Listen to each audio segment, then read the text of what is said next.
உங்க அண்ணன், உங்க தம்பி, உங்க புள்ள திரு சி ஜோசப் விஜய் அவர்கள் நாளைக்கு தமிழ்நாட்டோட முதலமைச்சரா பதவியேற்க போறாங்க. எல்லாம் ஓகே தான். ஆனா நமக்கு வெறும் 34% மக்கள் தான் வாக்களிச்சிருக்கிறாங்க. அப்போ மிச்சம் இருக்கிற 76% மக்கள் ஏன் நமக்கு வாக்களிக்கல? அவங்களுடைய வாக்கை பெறுவதற்கு நம்ம என்ன பண்ணணும்? அவங்களுடைய நம்பிக்கையை பெறுவதற்கு நம்ம என்ன பண்ணணும்? லஞ்சம் ஊழல் இல்லாத ஆட்சியை கொடுப்போம்னு சொல்லியிருக்கிறோம். பெண்களுக்கு பாதுகாப்பான ஒரு சூழல் இருக்கிற ஆட்சியை கொடுப்போம்னு சொல்லியிருக்கிறோம். கஞ்சா போதை, மது போதை இது இல்லாத ஒரு மாநிலமா தமிழ்நாட்டை மாற்றி காட்டுவோம் அப்படின்னு சொல்லியிருக்கிறோம். லஞ்சம் ஊழல் இதை தடுப்பதற்கான பாலிசி, சட்ட ரீதியிலான நடவடிக்கைகளை விஜய் அவர்களுடைய தலைமையிலான அரசும் காவல்துறையும் இணைஞ்சு கண்டிப்பா பண்ணுவாங்க. பெண்களுக்கு எதிரான குற்றங்களை தடுப்பதற்கான சட்டங்கள், அதுக்கப்புறமா அதற்கான வழிமுறைகளை முன்னெடுப்பாங்க. மது போதை, அப்புறமா கஞ்சா போதை இதை குறைப்பதற்கான வழிமுறைகளையும் சட்டங்கள் மூலமாக நடைமுறைப்படுத்துவாங்க. ஆனா வெறும் சட்டங்கள் மற்றும் குற்றங்களை தடுக்குமா அப்படிங்கிறது ஒரு மிகப்பெரிய கேள்விக்குறிதான்.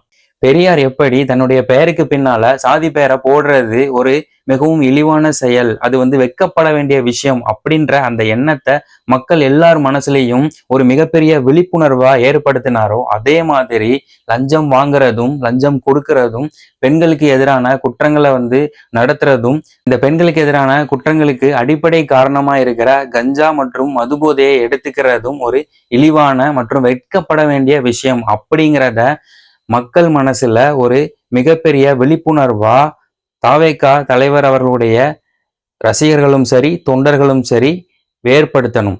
இது எல்லாத்துக்கும் மேல மக்கள் நலத்திட்டங்கள், எந்த ஒரு அரசு மக்கள் நலத்திட்டங்கள் நிறைய மக்களுக்கு கொடுத்தாலும் அது எல்லா மக்களுக்கும் போய் சேருதா அப்படிங்கிறத கூடவே இருந்து கவனிக்க வேண்டியது தாவேகா தொண்டர்களுடைய கடமையாகும். தேர்தல் நேரத்துல மட்டும் மக்களை போய் சந்திக்கிற மற்ற கட்சிகள் மாதிரி இல்லாம எல்லா நேரத்திலையுமே மக்களோட தொடர்புலயே இருக்கணும். அவர்களுடைய குற்றம் குறைகளை கேட்டு தெரிஞ்சு அதை தீர்ப்பதற்கான நடவடிக்கைகளை எடுக்கணும். மாற்றம் அப்படிங்கிறது ஒரே நாள்ல கண்டிப்பா வந்துடாது. அது ஒரு மிகப்பெரிய ப்ராசஸ். ஆனா அதுக்காக அதை தள்ளி போடவும் முடியாது.